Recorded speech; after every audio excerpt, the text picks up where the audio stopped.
I still remember that afternoon. The air was heavy, the sun sharp enough to sting my skin.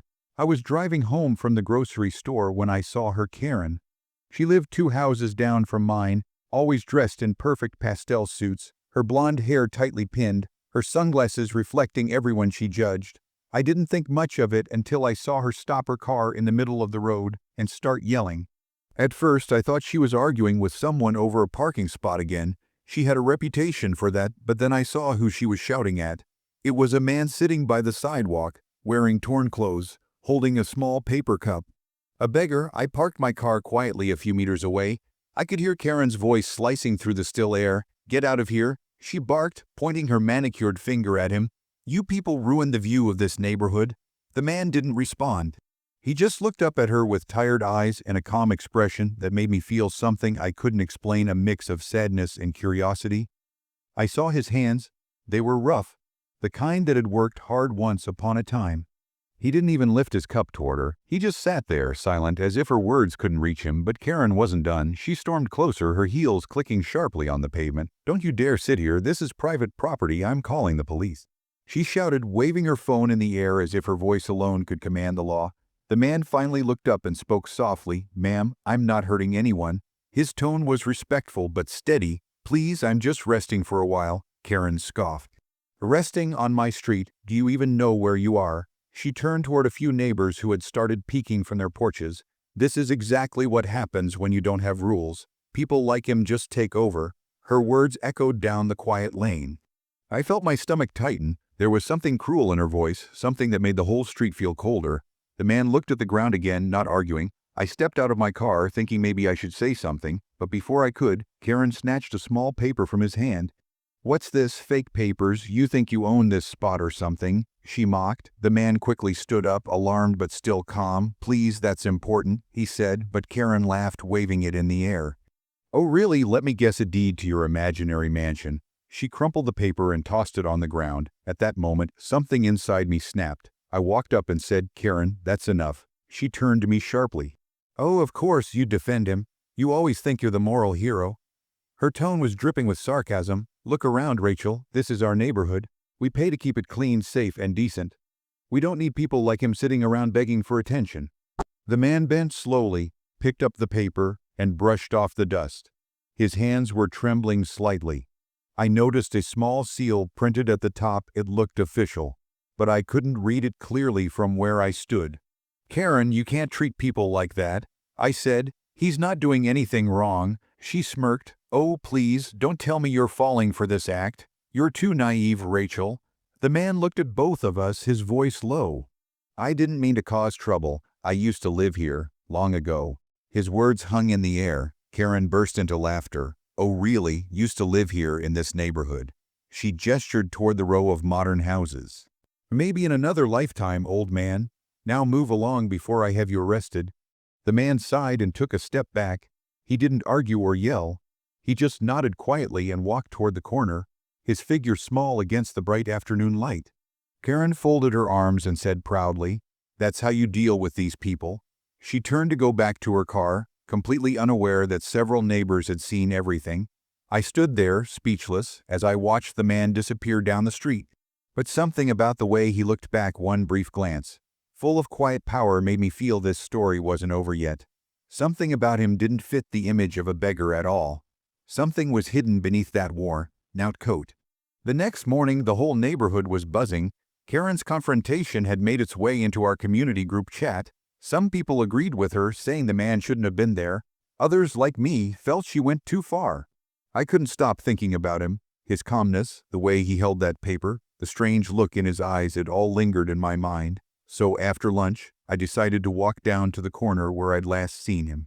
To my surprise, he was there again, sitting under the same old oak tree, holding that same piece of paper now neatly folded. I approached slowly. He looked up and smiled faintly. "You again?" he said, his voice gentle. I nodded. "I'm sorry for what happened yesterday," I said. "Karen can be difficult." He chuckled softly. "It's all right. People see what they want to see." I noticed his eyes sharp, observant, like someone who had seen too much of the world. "If you don't mind me asking," I said, "what's that paper?" He hesitated, then unfolded it carefully. The edges were worn, but the print was clear. "This," he said, is the deed to the land this neighborhood is built on. I blinked. What? He nodded. My family owned this land before any of these houses existed. My father sold part of it decades ago, but not all. I still own a portion, including that corner Karen said was her property. I stared at him in disbelief. You're serious? He smiled faintly. I am. He pointed toward a row of newly built homes. That house over there, he said, used to be my father's workshop. I worked there as a boy. My mind was spinning. Then why are you here like this? I asked hesitantly. His expression grew distant.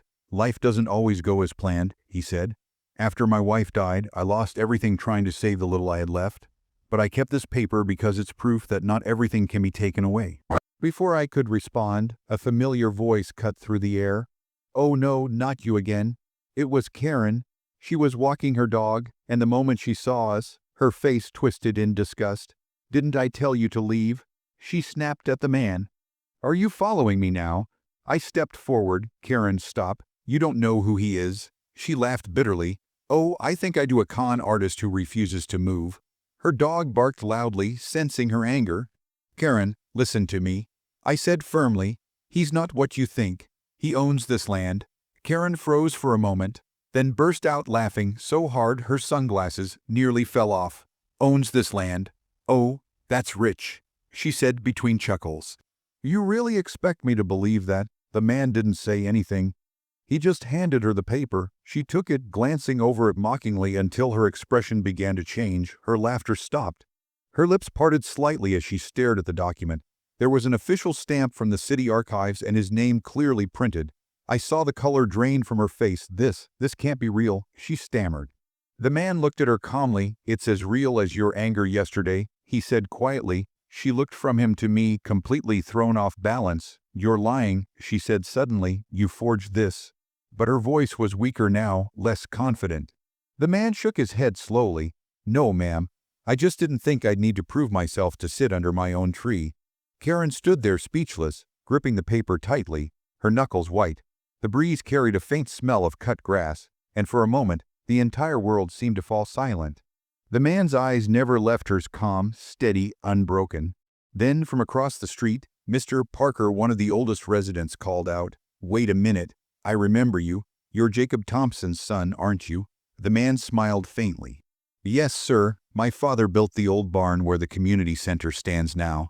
Karen's jaw dropped. Mr. Parker walked closer, shaking the man's hand warmly. I thought you moved away years ago, he said. Didn't know you were back. The man nodded slowly, just visiting the old place. Karen's face went pale. She looked around as a few more neighbors gathered, whispering, staring at her in disbelief. She stood frozen, clutching the paper, realizing she might have just humiliated the very man who still owned the ground she lived on. The news spread faster than wildfire. By evening, almost everyone in the neighborhood knew about the beggar who owned the land. People who had ignored him before suddenly wanted to talk to him. Some came to apologize, others out of pure curiosity. I watched from my porch as Jacob, that was his name, sat under that same oak tree, now surrounded by people asking questions. Karen, however, didn't come out at all. Her blinds were shut tight, her perfect garden untouched. The next day, a car from the city records office arrived. 2 officials stepped out holding folders. Karen came running, her face flushed. They were there to verify the deed.